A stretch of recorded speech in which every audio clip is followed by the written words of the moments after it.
Te apuesto lo que quieras a que alguna vez has escuchado esta frase. La democracia es el gobierno del pueblo, ¿verdad? Pero ¿qué tan cierto es eso? ¿Qué palabras se te vienen a la mente cuando escuchas democracia? Imaginemos que vivimos en Genovia. No te pases.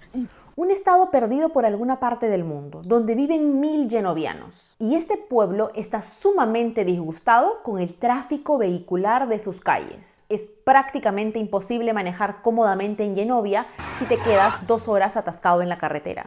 ¡Maldito tránsito!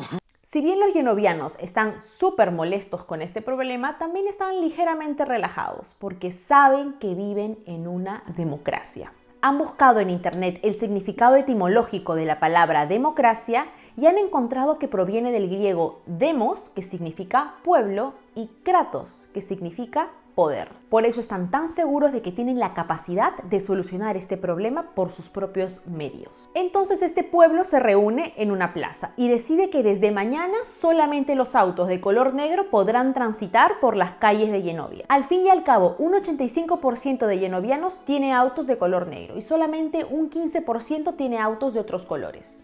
Listo, problema resuelto. ¿Te parece que la democracia en la que tú vives se parece a la de Genovia? Y si no es así, ¿por qué seguimos llamando democracia a nuestras formas de gobierno? Bueno, abróchate el cinturón porque nos vamos a Grecia. Por allá en el siglo V a.C. existían alrededor de 750 ciudades-estado, o polis, como se les llamaba, pero había una en particular que funcionaba más o menos como la de Genovia. Te presento a Atenas, una ciudad-estado que en este periodo temporal tenía alrededor de 40.000 ciudadanos. Estos ciudadanos vivían bajo una constitución y diseñaron un sistema político que será el inicio de lo que hoy conocemos como democracias. ¿Entonces ya está? ¿Así fue todo? No. La palabra democracia surge mucho después de que surgiese la democracia. O sea, fue posterior a su diseño institucional. Los atenienses ya vivían en un sistema político que nosotros consideraríamos una democracia, pero ellos no lo llamaron así hasta la segunda mitad del siglo V, alrededor de 50 años después de su origen. Al inicio surgió con una connotación peyorativa, como todo en política. Pero el término se impuso y empezaron a definir su sistema político con ese nombre. Esto lo podemos comprobar en los escritos de Aristóteles o Tucídides, en la oración fúnebre de Pericles, textos donde ya se mencionaba la palabra democracia como el gobierno de los muchos. Pero ¿cómo era esta democracia? Desde ya te adelanto que no era nada igual a lo que hoy conocemos como democracias, porque para empezar, para los atenienses, ser ciudadano significaba algo completamente diferente. Para ellos, ser ciudadano significaba ser un hombre libre. ¿Y eso cómo lo conseguían? Gobernándose a sí mismos. Y la democracia era ese sistema que les hacía posible el autogobierno. O sea, tomar de manera directa aquellas decisiones sobre lo que les afectaba. Y eso solo era posible participando en instituciones como la Asamblea, Eclesia o Consejo de los 500, Boulé, y donde todos los ciudadanos habían participado por lo menos una vez en su vida. Alto ahí. Es verdad que el número de ciudadanos en Atenas era mucho menor al número de ciudadanos que hay en cualquier estado en la actualidad, pero aún así no era lo suficientemente poco para que todos entraran en una asamblea. Entonces, ¿cómo se decidía quiénes iban a ser aquellos que participaran en la toma de decisiones? ¿Seguramente los elegían por votación, como ahora? No.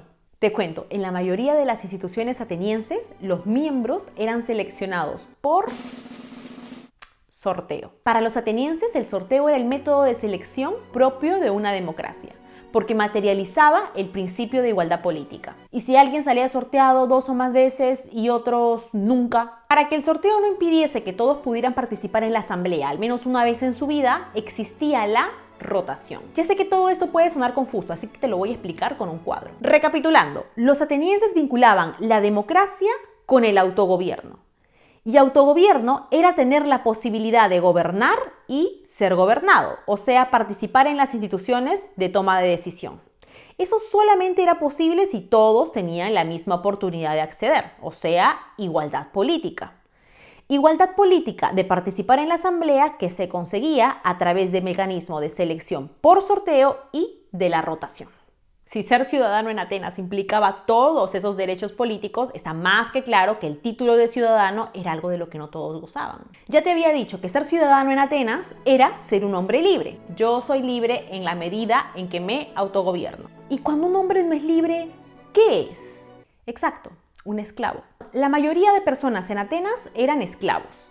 Y ese era un estatus hereditario. También estaban los extranjeros, o metecos, que podían acceder a la ciudadanía a través de un decreto aprobado por un quórum de 6.000 ciudadanos en la asamblea. Pero ese era algo complicadísimo de conseguir, porque como comprenderás, los atenienses eran muy celosos de su ciudadanía.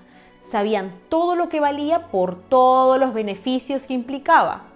Y no iban a correr el riesgo de dársela a cualquiera. Ahora bien, no podemos identificar a estos tres grupos sociales como categorías de clase socioeconómica, porque por ahí no iba la cosa. Había metecos que eran propietarios y atenienses que eran trabajadores asalariados. Entonces, lo económico no era precisamente lo que les distinguía. Sin embargo, esta es otra evidencia más de lo excepcional que era la democracia ateniense en términos de igualdad política. Imagínate que un anciano asalariado formara parte del tribunal y pudiera juzgar a un ciudadano de clase alta. En Atenas, eso era posible. Todo lo que te he contado hasta ahora no es algo que se formó de la noche a la mañana. Tanta perfección no puede ser real.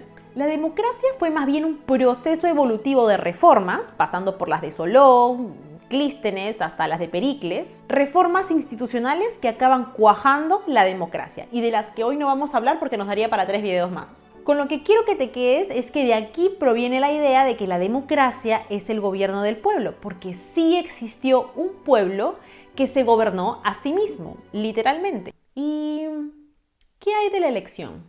También existieron cargos por elección en algunas de sus instituciones, pero eran mínimos, porque los atenienses asociaban la elección con la oligarquía por su componente elitista. Y tienen razón, aunque todos podemos ser elegidos en un proceso de elección, al final solemos escoger a aquellos que tienen más brillo o una posición de mayor relevancia. En cambio, el sorteo y la rotación les daba a todos la misma probabilidad. Paréntesis, llegado a este punto tengo que pedirte por favor que no juzgues la democracia de la antigua Atenas con los ojos del presente. Al fin y al cabo, que su sistema haya funcionado bien de esa manera también fue porque las condiciones así lo favorecieron. Era una ciudad-estado pequeña con un número de ciudadanos más o menos manejable. En los estados actuales, por más sorteo y rotación que se aplique, sería casi imposible poder acceder al parlamento alguna vez en nuestra vida. Entonces, si los atenienses asociaban la democracia con el autogobierno, la participación directa y el sorteo, ¿por qué en la actualidad seguimos llamando democracias a sistemas donde los ciudadanos no participan directamente, sino que tienen representantes, y donde no hay sorteo, sino elecciones? ¿Por qué se produce este cambio? ¿Cuándo pasamos de identificar la democracia con la participación directa a identificarla con la representación? Eso lo veremos en la segunda parte de este video. Si has llegado hasta aquí, no te olvides de darle me gusta, suscribirte y activar la campanita para que no te pierdas más contenido en este canal. Adiós.